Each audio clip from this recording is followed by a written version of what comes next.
Okay, let's dive into this. Welcome to today's explainer. Have you ever felt that incredibly frustrating paradox? You've got these absolutely massive ambitions, right? But then, when it comes to actually starting, you have literally zero energy. You tell yourself, oh, I'm definitely going to do it tomorrow. But, well, tomorrow has a funny way of never quite arriving.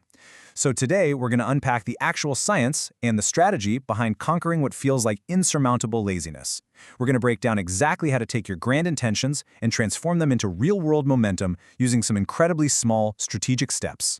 Let's start by acknowledging a pretty painful yet entirely universal reality. How many times have you genuinely wanted to, say, write a book, or start a new fitness journey, or finally learn a new language? The desire is absolutely there. It's real.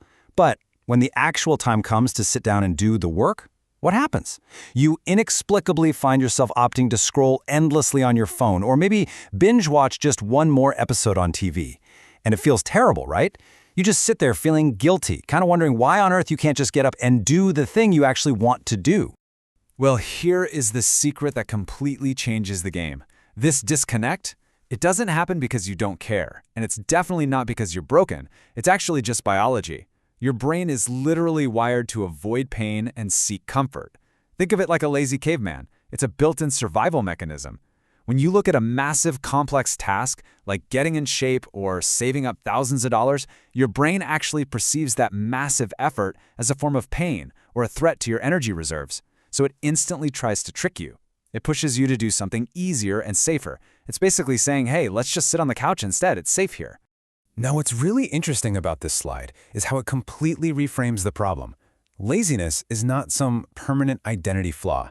It's just not who you are at your core. It's actually just a behavioral habit. And the beautiful thing about habits is that with the right mechanics, they can absolutely be changed. We really need to destigmatize this struggle. You aren't lazy, you're just currently stuck in a habit loop where your brain is doing a great job of avoiding perceived mountains of effort. But good news, you can absolutely outsmart your own brain. Step 1. Make it small. This is how we start outsmarting that brain of yours. This right here is our very first line of defense against our brain's intense desire to just run away from big, scary tasks. Let's say your goal is to write a book. The thought of writing 200 pages? That's terrifying. Your brain is going to shut that down immediately as a massive threat to your energy. But what if your only goal for today is to write exactly one sentence? That's it, just one. Suddenly, the resistance totally drops. Instead of trying to leap from base camp directly to the top of the mountain in one massive bound, you're literally just focusing on placing your boot 1 inch forward. Shrinking the task down like this makes that very first step incredibly easy to take, and more importantly, it gives you a super quick psychological win. The research gives us another great example of this. Say you want to learn the guitar. Don't sit down and expect to learn an entire song in one afternoon. That is a guaranteed recipe for frustration and quitting. Instead, your goal should be to practice just one chord. That's the whole shebang. Focus on the progress, not perfection. Because over time, these tiny, seemingly insignificant efforts, they compound. They stack right on top of each other, and they eventually turn into massive, life-changing results. Moving on to step 2. Create easy routines. We really can't just rely on willpower here. See, a huge mistake people make when trying to overcome laziness is relying almost entirely on willpower. But willpower drains throughout the day, just like the battery on your smartphone. As you make decisions and deal with everyday stress, that battery eventually hits zero. We cannot rely on it. Instead, you've got to rely on simple systems. Put your running shoes right by the bed so you literally trip over them when you wake up. Write a quick, simple to-do list the night before. Or commit to drinking just one glass of water the absolute second your feet hit the floor. By setting up your physical environment, you're removing the friction. You're making getting started an automatic reflex, rather than this massive willpower-draining chore. And this brilliantly illustrates how routines act exactly like training wheels for your life. Remember when you learned to ride a bike? Those training wheels provided essential structure and balance when you were wobbly and unsure. Well, these small environmental routines do the exact same thing for your new goals. They hold you up. They keep you moving in a straight line until the habit becomes completely natural and automatic, allowing you to eventually ride without thinking about it at all. All right, that brings us to step 3. Use the 2-minute rule. This is all about tackling the absolute hardest part, simply starting. 2 minutes. That right there is the magic number. You don't need to promise yourself that you'll clean the entire house or read a whole chapter or study for 3 straight hours. No way. You only need to promise yourself that you will work on the task for exactly 2 minutes. Tell yourself, okay, I will fold laundry for 2 minutes and then I have full permission to quit. Or I will read 1 single page. 2 minutes is so remarkably short that your brain's defense mechanisms don't even bother firing up. They're just like, 2 minutes, we can handle that. The psychology behind this is absolutely fascinating. It's exactly like pushing a heavy ball down a steep hill.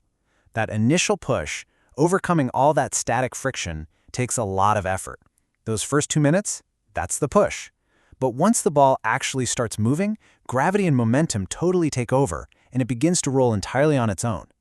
Once you actually start a task for 2 minutes, you'll find that 9 times out of 10, you naturally just want to keep going, because you've already overcome the hardest part. Now, here's a quick bonus tip to really supercharge this method. Reward yourself for starting.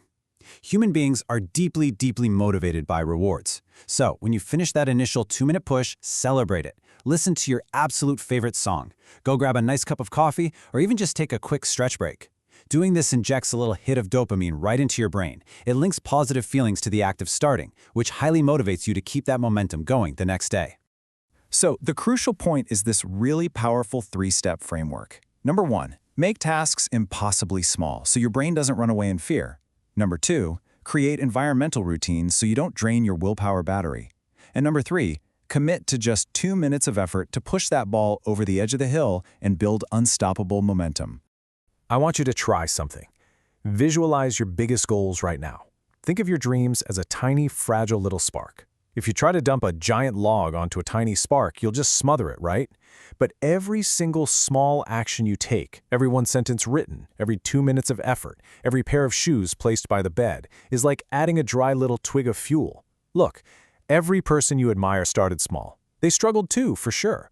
But by consistently adding the fuel of small actions, they build a roaring, unstoppable fire. And this quote captures the entire essence of what we've learned today.